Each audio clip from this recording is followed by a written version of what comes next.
ಯಾಕೆ ಅವಳಿಗೆ ಹೋಗಕ್ ಬಿಟ್ಟೆ? ಅಮ್ಮ ಮಗಳೇ, ಏನಾಯ್ತು? ಏನಾಯ್ತು ಹರಿಣಿ? ಯಾಕೆ ಈಗ ಅಳ್ತಾ ಇದೆಯಾ? ಇಷ್ಟೊತ್ತು ನಿನ್ನ ಅತ್ತಿಗೆ ಎದುರಿಗೆ ದುಃಖನೆಲ್ಲ ಹಿಡ್ದಿಟ್ಕೊಂಡಿದ್ಯಾ? ಏನು ಅರ್ಥ ಆಗ್ತಿಲ್ಲ ಕಣೆ. ಏನಾಯ್ತು ಮಗಳೇ? ಅಮ್ಮ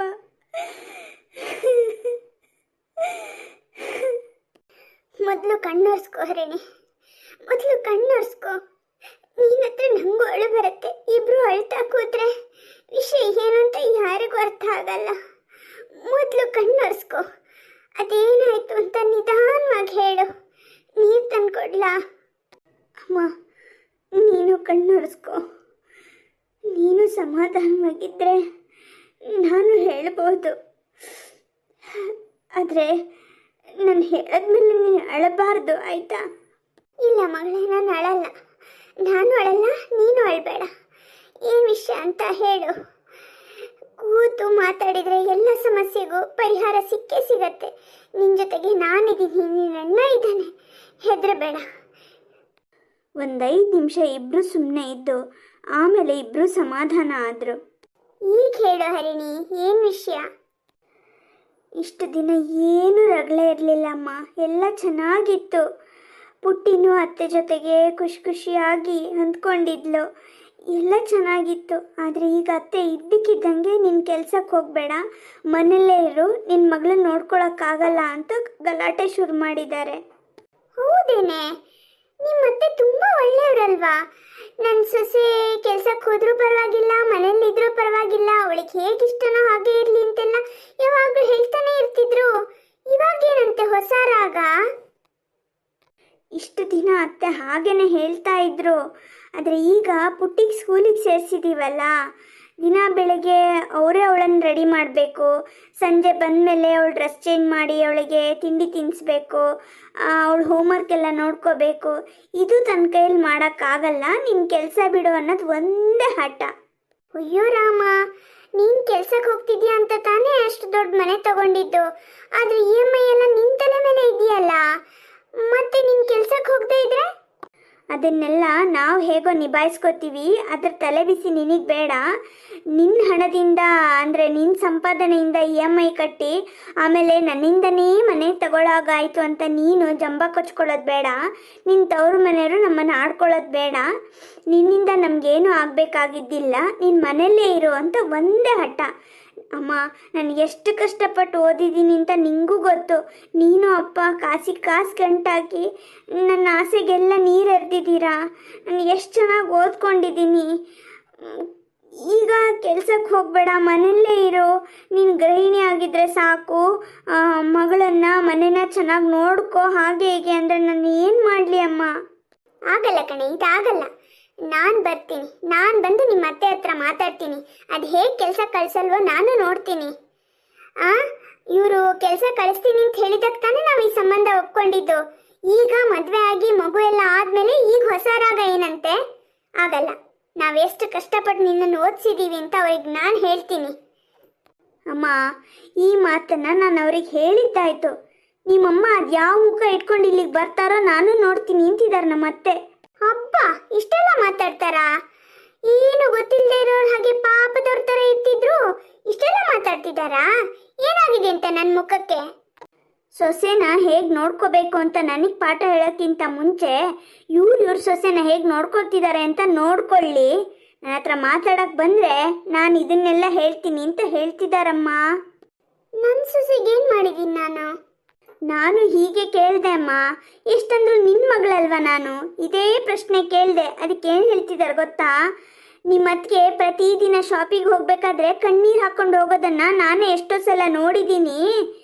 ಅವರು ಯಾವಾಗಲೂ ಸೊಸೆಗೆ ಬೈತಾ ಇರ್ತಾರೆ, ಅಕ್ಕಪಕ್ಕದವರೆಲ್ಲ ಹೇಳ್ತಿರ್ತಾರೆ ಅವಳಾಗಿದ್ದಕ್ಕೆ ಅವ್ರ ಜೊತೆಗೆ ಹೊಂದ್ಕೊಂಡಿದ್ದಾಳೆ, ಇನ್ನು ಬೇರೆ ಯಾರಾದರೂ ಆಗಿದ್ದಿದ್ರೆ ಮನೆ ಬಿಟ್ಟು ಈಚೆಗೆ ಬಂದಿರೋರು ಅಂತೆಲ್ಲ. ಇಷ್ಟೆಲ್ಲ ಮಾತಾಡೋರು ಈಗ ಯಾವ ಮುಖ ಇಟ್ಕೊಂಡು ಬರ್ತಾರೆ ಅಂತ ಹೇಳ್ತಿದ್ದಾರಮ್ಮ. ಹಾಗೆಲ್ಲ ಅಂದ್ರ? ನಮ್ಮ ಅಕ್ಕಪಕ್ಕದ ಮನೆಯವರು ನಿಮ್ಮ ಅತ್ತೆ ಹತ್ರ ಹೀಗೆಲ್ಲ ಹೇಳ್ತಿದ್ದಾರಾ? ಇಲ್ಲಿರೋರು ನಿಮ್ಮ ಅತ್ತೆಗೆ ಪರಿಚಯ ಇದ್ದಾರಾ? ಅಯ್ಯೋ ಅಮ್ಮ, ನಿಂಗಿನ್ನೂ ಏನೂ ಗೊತ್ತಿಲ್ಲ. ನನ್ನ ಮದುವೆ ಟೈಮಲ್ಲಿ ಅಕ್ಕಪಕ್ಕದವ್ರನ್ನೆಲ್ಲ ಗುರ್ತು ಮಾಡ್ಕೊಂಡಿದ್ದಾರೆ, ಪರಿಚಯ ಮಾಡ್ಕೊಂಡಿದ್ದಾರೆ. ಅವ್ರ ಜೊತೆಗೆ ಆಗಾಗ ಮಾತಾಡ್ತಾ ಇರ್ತಾರೆ. ಇಲ್ಲಿ ವಿಚಾರಗಳೆಲ್ಲ ಪಿನ್ ಟು ಪಿನ್ ಅವ್ರಿಗೆ ಗೊತ್ತಾಗತ್ತೆ, ಗೊತ್ತಾ? ನಂಗೆ ಇಷ್ಟು ದಿನ ಇದೆಲ್ಲ ಗೊತ್ತಾಗ್ತಿರ್ಲಿಲ್ಲ. ನಾನು ಬೆಳಗ್ಗೆ ಮುಂಚೆ ಆಫೀಸಿಗೆ ಹೋಗ್ತಾ ಇದ್ದೆ, ಸಂಜೆ ಬರ್ತಾ ಇದ್ದೆ, ಮನೆಯನ್ನೆಲ್ಲ ಅತ್ತೆನೇ ನೋಡ್ಕೋತಾ ಇದ್ರು. ಈಗ ಇತ್ತೀಚೆಗೆ ಇದೆಲ್ಲ ಶುರು ಮಾಡಿದ್ದಾರೆ. ಪ್ರತಿ ಒಂದು ವಿಚಾರನೂ ಗೊತ್ತಾಗತ್ತೆ, ಗೊತ್ತಾ? ಅಂದ್ರೆ ನಮ್ಮ ಪ್ರತಿಮಾ ಏನಾದ್ರು? ಛೇ ಇಲ್ಲ ಇಲ್ಲ, ಅದಕ್ಕೆ ಏನು ಹೇಳಲ್ಲ. ಅಕ್ಕಪಕ್ಕದವರು ನನಗೆ ಆ ಅನ್ಸೂಯ ಆಂಟಿ, ಆಮೇಲೆ ಆ ಸರಿತಾ ಆಂಟಿ, ಇವ್ರುಗಳ ಮೇಲೇ ಅನುಮಾನ. ಮೊದಲೇ ಅವ್ರಿಗೆ ನಿನ್ನನ್ನು ಕಂಡ್ರೆ ಆಗ್ತಿರ್ಲಿಲ್ವಲ್ಲ, ಹಾಗಾಗಿ ಅವರೆಲ್ಲ ಹೇಳ್ಕೊಡ್ತಾರ ಇದ್ದಾರೋ ಏನೋ. ಇನ್ನು ನಿನ್ನ ಗಂಟ್ಲು ಬೇರೆ ದೊಡ್ಡದಲ್ಲ, ದೇವಸ್ಥಾನದ ಗಂಟೆ ಥರ ಕುಕ್ಕೋತಾನೇ ಇರ್ತೀಯಲ್ಲ, ಅವ್ರಿಗೆ ಆರಾಮಾಗಿ ಕೇಳಿಸುತ್ತೆ, ಅದನ್ನೆಲ್ಲ ಹೇಳ್ತಾರೆ ಅಂತ ಅನಿಸುತ್ತೆ. ಮೊನ್ನೆ ಒಂದಿನ ಏನಾಯಿತು ಗೊತ್ತಾ? ನಾನು ಆಫೀಸಿಗೆ ಹೋದವಳು ಬೀಗದ ಕೀ ಮರ್ತಿದ್ದೆ ಅಂತ ವಾಪಸ್ ಬಂದೆ ಅಮ್ಮ. ಅಷ್ಟೊತ್ತಿಗಾಗಲೇ ಅತ್ತೆ ಯಾರ್ದೋ ಜೊತೆಗೆ ಮಾತಾಡ್ತಾ ಇದ್ದಾರೆ, ಲೌಡ್ ಸ್ಪೀಕರಲ್ಲಿ ಹಾಕ್ಕೊಂಡಿದ್ರು. ನೀನು ಮಾತಾಡೋದೆಲ್ಲ ಕೇಳಿಸ್ತಾ ಇದೆ, ಗೊತ್ತಾ? ಹಾಂ, ನಾನು ಮಾತಾಡೋದೆಲ್ಲ ಕೇಳಿಸ್ತಿದ್ಯಾ? ಹೇಗೆ? ಹೇಗೆ ಅಂದರೆ, ಅನ್ಸೂಯ ಆಂಟಿನೋ, ಸರಿತಾ ಆಂಟಿನೋ, ಇಲ್ಲ ನಮಿತಾ ಆಂಟಿನೋ ಯಾರೋ ಒಬ್ಬರು ಇಲ್ಲೇ ಪಕ್ಕದಲ್ಲಿ ನಿಂತ್ಕೊಂಡು ಫೋನ್ ಮಾಡಿದ್ದಾರೆ. ನೀನು ಮಾತಾಡೋದೆಲ್ಲ ನೀಟಾಗಿ ಕೇಳಿಸ್ತಾ ಇತ್ತು. ಅಯ್ಯೋ ರಾಮ, ಇಂಥ ಮನೆ ಹಾಳ್ರು ನಮ್ಮ ಅಕ್ಕಪಕ್ಕದಲ್ಲಿದ್ದಾರಾ? ಅವ್ರ ಕತೆ ಬಿಡಮ್ಮ, ಈಗ ನನ್ನ ಕತೆ ಹೇಳೋ. ನೀನು ಈ ವಿಚಾರಗಳನ್ನೆಲ್ಲ ಇಟ್ಕೊಂಡು ಈಗ ಅತ್ತೆ ನನ್ನ ಮೇಲೆ ಜಿದ್ದು ಸಾಧಿಸ್ತಾ ಇದ್ದಾರೆ. ಈಗ ನಾನು ಏನು ಮಾಡಲಿ ಹೇಳೋ? ಈಗ ಭಾಗೀರಥಿಯವರಿಗೆ ಏನು ಹೇಳಬೇಕು ಅಂತ ಗೊತ್ತಾಗ್ತಿಲ್ಲ. ಅಮ್ಮ, ನನ್ನ ಜೀವನ ಸರಿ ಹೋಗಬೇಕು ಅಂತ ನಿಂಗೆ ಅನಿಸಿದ್ರೆ ನಾನು ಹೇಳಿದ್ದೊಂದು ಉಪಾಯ ಮಾಡ್ಬೋದು. ಅದೇನು ಅಂತ ಹೇಳು ಮಗಳೇ. ಎಷ್ಟೇ ಕಷ್ಟ ಆದರೂ ಪರವಾಗಿಲ್ಲ, ನಾನು ಮಾಡ್ತೀನಿ. ಅಂಥ ಕಷ್ಟ ಕೆಲಸ ಏನಲ್ಲ ಅಮ್ಮ. ಅದಕ್ಕೇನ ನೀನು ಚೆನ್ನಾಗಿ ಮಾತಾಡಿಸು, ನೀನು ಕೆಲ್ಸಕ್ಕೆ ಹೋಗು, ಹೀಗೆ ಏನಾದರೂ ಹೇಳ್ತಾ ಇದ್ದರೆ ಅಕ್ಕಪಕ್ಕದವರು ಜಾಡಿ ಹೇಳೋಕ್ಕೆ ಅವಕಾಶನೇ ಇರಲ್ಲ. ಆಗ ನನ್ನ ಪರಿಸ್ಥಿತಿನೂ ಸರಿ ಹೋಗ್ಬೋದು. ಒಂದು ವಿಷಯ ಹೇಳ ಅಮ್ಮ, ಬೇಜಾರು ಮಾಡ್ಕೋಬೇಡ. ನೀನು ಇಲ್ಲಿ ಸೊಸೆಯಾಗಿರೋ ಅಂದರೆ ನಿನ್ನ ಸೊಸೆನ ನೀನು ಹೇಗೆ ನೋಡ್ಕೋತೀಯೋ, ಇನ್ನೊಂದು ಮನೆಯಲ್ಲಿ ಸೊಸೆಯಾಗಿರೋ ನಿನ್ನ ಮಗಳಿಗೂ ಅಂಥದ್ದೇ ಟ್ರೀಟ್ಮೆಂಟ್ ಸಿಗತ್ತಮ್ಮ. ನೀನು ನಿನ್ನ ಸೊಸೆನ ಎಷ್ಟು ಚೆನ್ನಾಗಿ ನೋಡ್ಕೋತೀಯೋ, ನಿನ್ನ ಮಗಳನ್ನು ಇನ್ನೊಂದು ಮನೆಯಲ್ಲಿ ಅಷ್ಟೇ ಚೆನ್ನಾಗಿ ನೋಡ್ಕೋತಾರಮ್ಮ. ನಾನು ನನ್ನ ಅತ್ತೆ ಮಾವನ ಚೆನ್ನಾಗಿ ನೋಡಿಕೊಂಡ್ರೆ ಇಲ್ಲಿ ನನ್ನ ಅತ್ತಿಗೆ ನನ್ನ ಅಪ್ಪ ಅಮ್ಮನೂ ಚೆನ್ನಾಗಿ ನೋಡ್ಕೋತಾರೆ. ಹಾಗಾಗಿ ಎಲ್ಲರೂ ಪ್ರೀತಿಯಿಂದ ಇದ್ದರೆ ವಿಶ್ವವನ್ನೇ ಗೆಲ್ಬೋದಮ್ಮ. ಹೌದಮ್ಮ ಹರಿಣಿ, ನಿನ್ನ ಮಾತು ನಿಜ. ಚಿಕ್ಕವಳಾದರೂ ಒಳ್ಳೆ ಮಾತು ಹೇಳಿದೆ ನೀನು. ಇಷ್ಟು ದಿನ ನನ್ನ ಸೊಸೆ ಮೇಲೆ ನಾನು ತುಂಬ ದಬ್ಬಾಳಿಕೆ ಮಾಡಿಬಿಟ್ಟಿದ್ದೀನಿ. ಇದ್ಮೇಲೆ ನಾನು ಅವಳನ್ನು ತುಂಬ ಚೆನ್ನಾಗಿ ನೋಡ್ಕೋತೀನಿ. ನಿಜ ಅಲ್ವಾ ಅಮ್ಮ? ನನ್ನ ಮೇಲೆ ಆಣೆ ಇಟ್ಟು ಹೇಳು. ನಿಜ ಕಣೆ ಹರಿಣಿ, ಇನ್ಮೇಲೆ ನಾನು ಪ್ರತಿಮನ್ನ ತುಂಬ ಚೆನ್ನಾಗಿ ನೋಡ್ಕೋತೀನಿ. ಥ್ಯಾಂಕ್ ಯು ಸೋ ಮಚ್ ಅಮ್ಮ, ನನ್ನ ಮುದ್ದು ಅಮ್ಮ. ಒಂಚೂರು ಕಣ್ಣೀರು ಹಾಕಿದ್ರೆ ನಮ್ಮಮ್ಮ ಕರಗ್ತಾಳೆ ಅಂತ ನಂಗೆ ಗೊತ್ತಿತ್ತು. ಅಂತೂ ನಾನು ನಮ್ಮ ಅತ್ತೆ ಮಾಡಿದ ಡ್ರಾಮ ಎಲ್ಲ ಫಲ ಕೊಡ್ತು. ಹೌದಮ್ಮ, ನಿನಗೆ ಅರ್ಥ ಮಾಡಿಸ್ಬೇಕು ಅಂತ ನಾನು ಇಷ್ಟೆಲ್ಲ ಕಸರತ್ತು ಮಾಡಿದೆ. ಇರಲಿ, ಇನ್ನು ಮುಂದೆ ನೀನು ಅತ್ತಿಗೆನ ಚೆನ್ನಾಗಿ ನೋಡ್ಕೊಮ್ಮ. ಅವ್ರು ಹೊರಗಡೆ ಹೋಗಿ ಯಾಕೆ ದುಡಿತಾರೆ ಹೇಳೋ? ಮನೆಗೆ ಒಳ್ಳೇದಾಗಲಿ ಅಂತ ಅಲ್ವಾ? ನಿಂಗೇನಂಥ ಒಂದು ವಯಸ್ಸಾಗಿದೆಯಾ ಈಗ? ನಿನ್ನ ಕೈಲಿ ಎಷ್ಟು ಕೂಡುತ್ತೋ ಅಷ್ಟು ಕೆಲಸ ಮಾಡು. ಪೂರ್ತಿ ಕೆಲಸ ಮಾಡು ಅಂತ ನಾನು ಹೇಳಲ್ಲ, ನಿನ್ನ ಕೈಲಿ ಎಷ್ಟಾಗುತ್ತೋ ಅಷ್ಟು ಮಾಡು.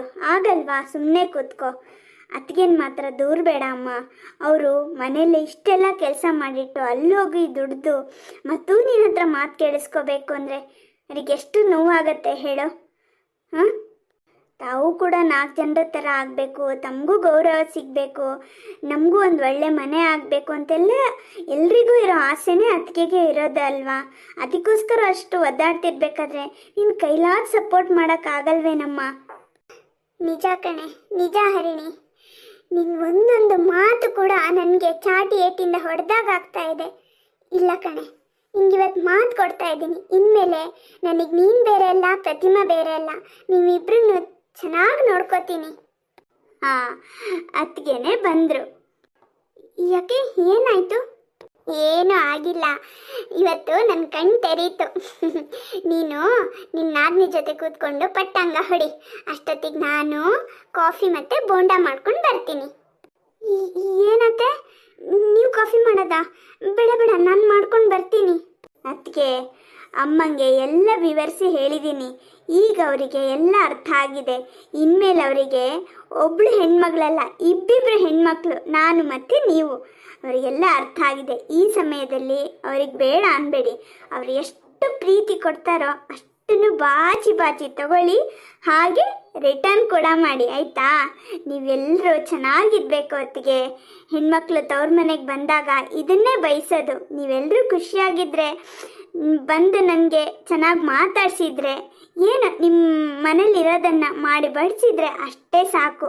ತಿನ್ನೋಕ್ಕೆ ಉಣ್ಣೋಕ್ಕೆ ಯಾರು ತವ್ರ ಮನೆಗೆ ಬರಲ್ಲ. ಅದಕ್ಕೆ ನೀವು ತವ್ರ ಮನೆಗೆ ಹೋದಾಗ ಏನು ಬಯಸ್ತೀರೋ, ನಾನು ಕೂಡ ನನ್ನ ತವ್ರ ಮನೆಗೆ ಬಂದಾಗ ಅದನ್ನೇ ಬಯಸ್ತೀನಿ. ನೀವಿಬ್ಬರು ಹೊಂದ್ಕೊಂಡು ಹೋಗಿ ಚೆನ್ನಾಗಿ ಖುಷಿ ಖುಷಿಯಾಗಿದ್ದರೆ ನಂಗೆ ಅಷ್ಟೇ ಸಾಕು. ನಮ್ಮ ಅಣ್ಣ ಕೂಡ ಅದನ್ನೇ ಬಯಸ್ತಾನೆ. Thank you Harini, thank you so much. ನನ್ನ ಬದುಕಲ್ಲೂ ಒಳ್ಳೆ ದಿನ ಬರುತ್ತೆ ಅಂತ ನಂಗೆ ಭರವಸೆನೇ ಇರಲಿಲ್ಲ. ಆದರೂ ಏನು ಮಾತಾಡಬೇಕೋ ಗೊತ್ತಾಗ್ತಿಲ್ಲ.